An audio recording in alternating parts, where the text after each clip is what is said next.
ভিন্ন এক সময় পার করছে বাংলাদেশ।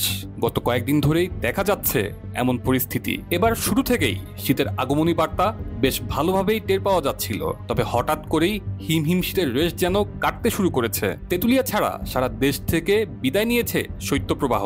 আবহাওয়ার এমন আচরণে প্রশ্ন উঠেছে, হুট করে কি হলো যার জন্য এমন ছন্দপতন? কারণ খুঁজতে গিয়ে জানা গেল বঙ্গোপসাগরে সৃষ্টি হওয়া লঘুচাপ। আবহাওয়াবিদরা জারি করেছেন ভারী বৃষ্টিপাতের সতর্কবার্তা। আবহাওয়াবিদ ডক্টর মোহাম্মদ বজলুর রশিদের স্বাক্ষর করা বিবৃতিতে জানা গেছে, সুস্পষ্ট লঘুচাপটি বর্তমানে দক্ষিণ পশ্চিম বঙ্গোপসাগর এর আশেপাশে এলাকায় অবস্থান করছে। সতর্কবার্তায় বলা হয়েছে, সুস্পষ্ট লঘুচাপের প্রভাবে শুক্রবার থেকে পরবর্তী ৭২ ঘন্টা ঢাকা, খুলনা, বরিশাল, রাজশাহী, ময়মনসিংহ, সিলেট ও চট্টগ্রাম বিভাগের কোথাও কোথাও মাঝারি থেকে ভারী ধরনের বৃষ্টিপাত হতে পারে।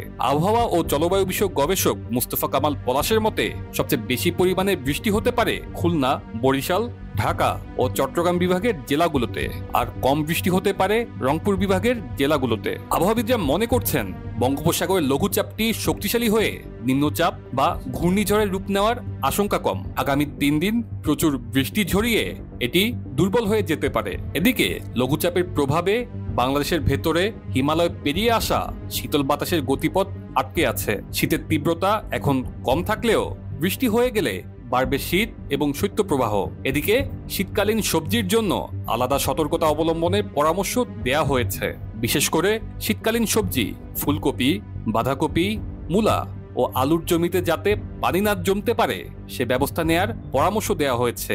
নগরবিদরা বলছেন, ভারী বৃষ্টিতে শহরের বিভিন্ন স্থানে জলাবদ্ধতার আশঙ্কা রয়েছে। তবে সব ছাপিয়ে বৃষ্টি কিংবা ঝড় শীতের তীব্রতা যে বাড়ছে তা কিন্তু বলা যেতেই পারে।